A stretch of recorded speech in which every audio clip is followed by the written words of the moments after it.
presented by Favor Music World।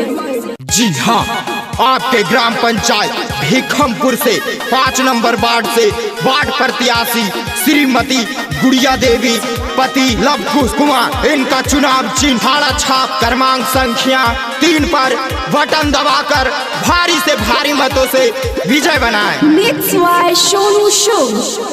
Lavkush भैया जिंदाबाद जिंदाबाद जिंदाबाद, गुड़िया देवी जिंदाबाद जिंदाबाद जिंदाबाद। आपका बटन कहाँ दबेगा, भाड़ा छाप जहाँ रहेगा।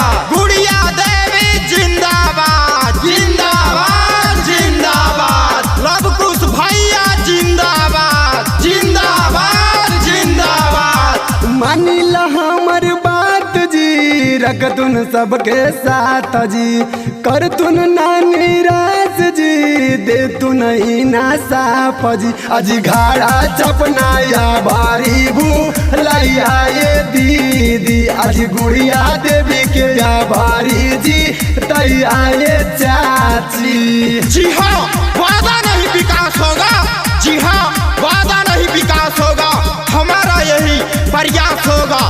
गुड़िया देवी जिंदाबाद जिंदाबाद जिंदाबाद, भाड़ा छाप जिंदाबाद जिंदाबाद जिंदाबाद।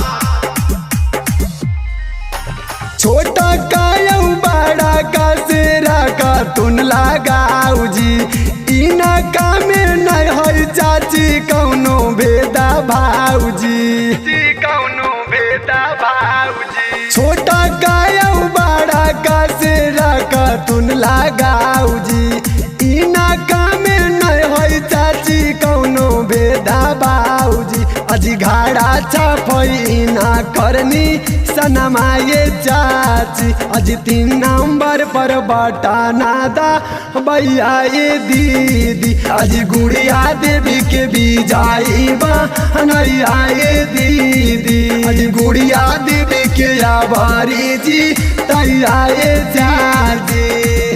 जी हाँ, अगर 5 नंबर वार्ड में विकास की गंगा बहाना है तो अब की बार श्रीमती गुड़िया देवी को ही वार्ड सदस्य बनाना है। गुड़िया देवी जिंदाबाद जिंदाबाद जिंदाबाद, भाड़ा छाप जिंदाबाद जिंदाबाद जिंदाबाद। लवकुश भैया के पत्नी चाची हो लकी नया बड़ी खाड़ा जी, एक बार सब मिल के चाची दी हाय आशीर्वाद जी, चाची दी हाय आशीर्वाद जी। लवकुश भैया के पत्नी चाची हो लकी नया बड़ी खाड़ा जी, एक बार सब मिल के दीदी दी हाय आशीर्वाद जी।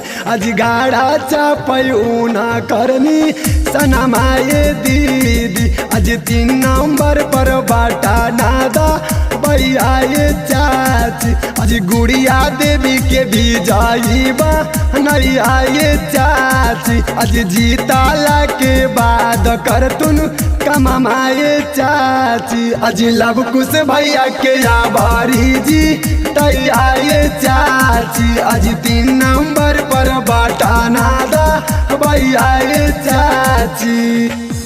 Presented by Favor Music World।